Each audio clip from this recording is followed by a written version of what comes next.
This program is proudly brought to you by LateNightMedia.com for all your podcasting, comedy writing, and hot steaming pod needs. LateNightMedia.com.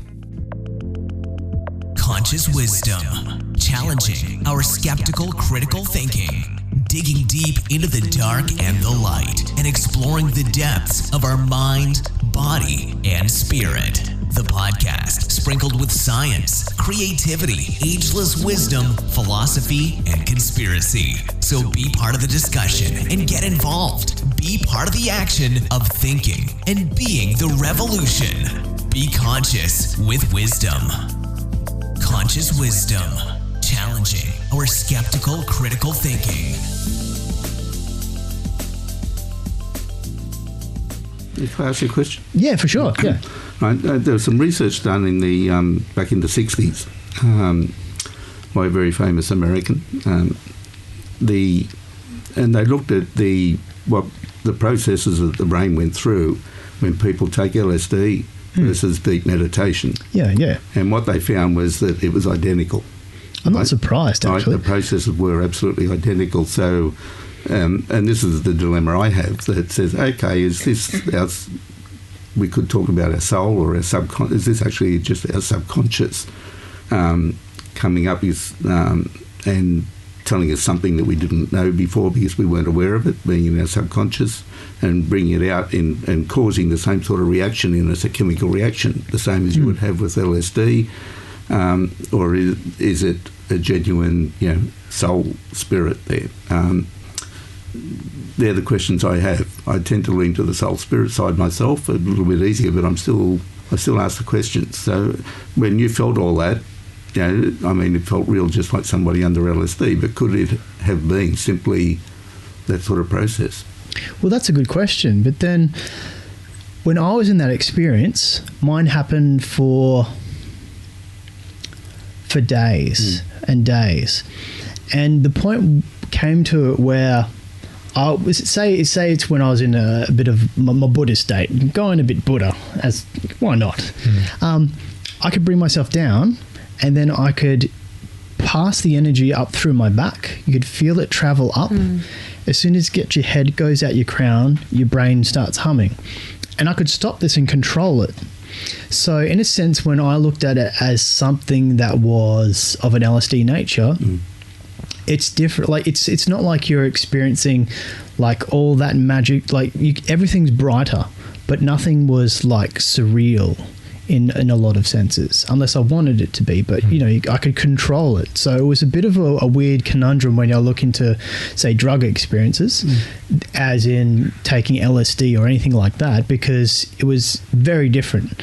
And that was just in my experience and from what I saw. And I got there through meditation, funny enough. So, and I just did a lot of what you would call, I tried to pass as much energy as I could through my body, and it just went bing, and I went, oh, okay, I feel a bit weird. And then everyone went, you're completely nuts. And I went, yeah, probably. And I agreed.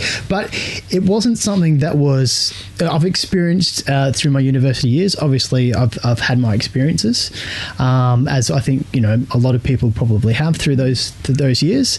But it was something totally different, because it wasn't something where I'm there just to have fun and be wasted. It was a very spiritual, and it can't be anything but that, because the only way that I can explain it when I was there was stating that I knew everything and nothing at the same time.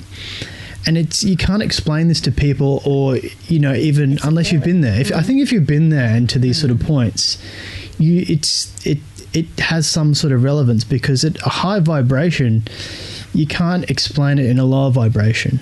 Because it doesn't translate, because it's something totally different. What do you think? I think so too. I mean, when you're saying those words, it sounds like, and it sounds cliche, but it's like a blissful surrender to just being, isn't it? You sort of, well, that's exactly what it was, yeah. And it's difficult to put it into words, because words are that vibration, as you say. So, and that's what I find the interesting thing writing books on the subject is to try to find a way to get those vibrations down on the paper that can transmute to the person who is reading them, so they can get a window into it. That's a point. Like, because Like how, It's like poetry. Let's go into it. Like, well, how would you try and bring that to someone? Would you have to do it through music or an experience? Or a lot of it is write music. I mean, there is actual like song out there. Like one time I was in the void, I remember, and I actually heard an Om. And I'm not a Buddhist, I'm not any religion anymore, but I actually heard the Om go through, and it was just incredible. I think a lot of it goes to probably what you're doing, some of the past life regression,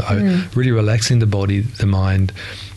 Like even now, I train people to have this experience. So it's sort of suggesting to them, a lot of the exercises are to suggest to them that you can be out of the body.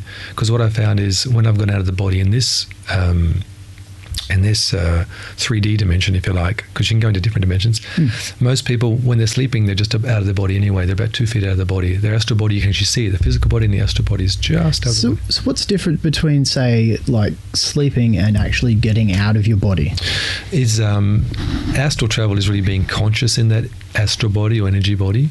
So like astral, it's a very old word. It comes from the Latin word astrum, which means star body. So the ancients termed it the star body. The Aboriginals have people in their tribe who are able to access their star body consciously. So, but what I'm finding, I mean, when it first happened 15 years ago, I was shouting out of the treetops and no one not really interested.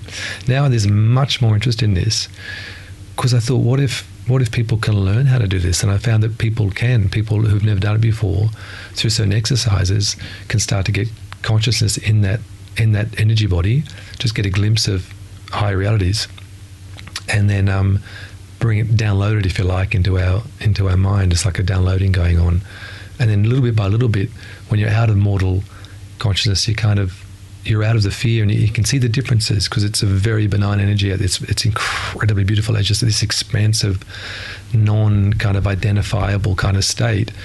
But more and more you realize the human mortal state that we associate with being human has a lot of fear and all this kind of thing. And after a while you lose your fear of death and all this stuff, and you just sort of surrender, if you like, that, well, like you were saying, that hum. It's fantastic. And I knew that it was something that was beautiful because as soon as you drop down out of it, you feel that's exactly density. It is. Yeah. You just go, oh wow, and you can then, instead of feeling like you're free and you're floating, you actually can feel the pressure. Yes.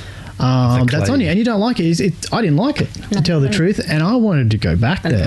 I could do it for a certain period, but then out of what happened by me going a bit crazy and all this sort of stuff, obviously the pressures of society, and the thing was I couldn't function properly. I had to go film a TV show, and it was very hard for me to just, I was in the moment, but I wanted to just be a part of the moment and observe it, and not actually, I didn't feel like being part. I had to really work hard to be part of, To back here. to teach people stuff, because I kept wanting to just drift back in there. And it's kind of all I could say about that is that I wanted to be up there, and to be up there it's harder to relate. So I was thinking just before we go off into a different tangent with say sleeping and astral traveling, would you say that vivid dreaming is very similar to any of these experiences? No, it can be a gateway if you can control your dreams. Like lucid dreaming is controlling your dreams. Yeah, well, lucid, that's the same thing as vivid dreaming, isn't it? Yeah, but it's still very different. What I found is astral experiences are when your reality is more real than this, and for me that was a real problem coming back to this.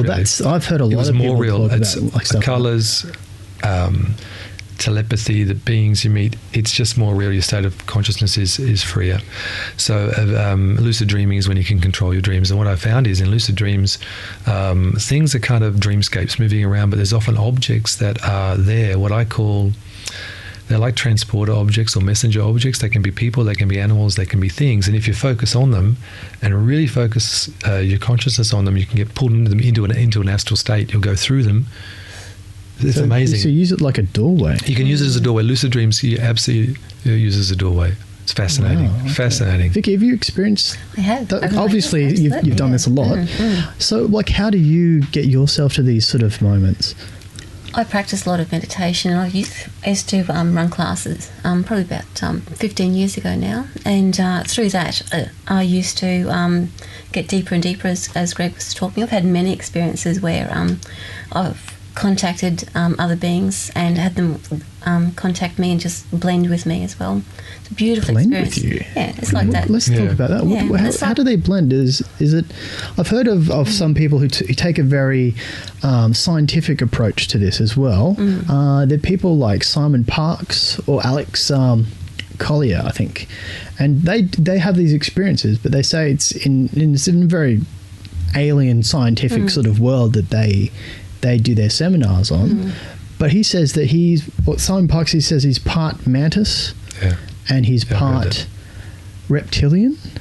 So is it that kind of experience where someone's blending, like you are something and you're experiencing two parts of what you are, or is it someone joining you in something? It's more so someone joining you. If you think about the aura and the energy of the aura, and someone who's passed over, or a guide or alien being, or even a past life that you've had, everything has an energy field. And when those energy fields blend, you pick up the feeling of that energy field as well. So you can pick up information from that being or that entity, or even that past life. And that's where all that comes from, the person that's passed over.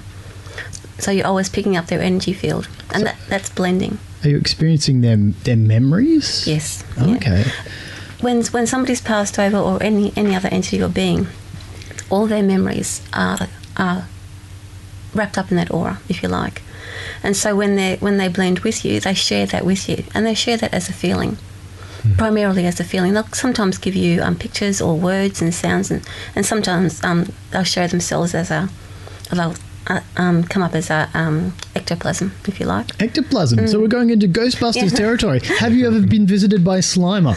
That is the question. And were you slimed? Not me personally. No. Do you have pictures? That is the question. But having said that, the blending is where that memory and those feelings blend with you, and you share that time with them, and it's very beautiful, especially because the spaces that they come from is very loving, peaceful, and as Greg was saying, as Richard was saying, it's a feeling, and as you said, it's a feeling. You can't describe the feeling, but once you've experienced it, you can't deny it. And as much as people want to come and tell you that you're crazy, it doesn't matter, because after a while it doesn't matter. It doesn't matter. I can talk about it fine, and you can take whatever you sort of want from it, really, because it's something that I experienced. A lot of people try to reject it though as well, but by rejecting it, they reject themselves, and they end up having a miserable time, falling into depression, things like that as well. Well, it's better than me falling into depression. Exactly. Or falling down the stairs. I'm sure that they're probably the same thing. Now,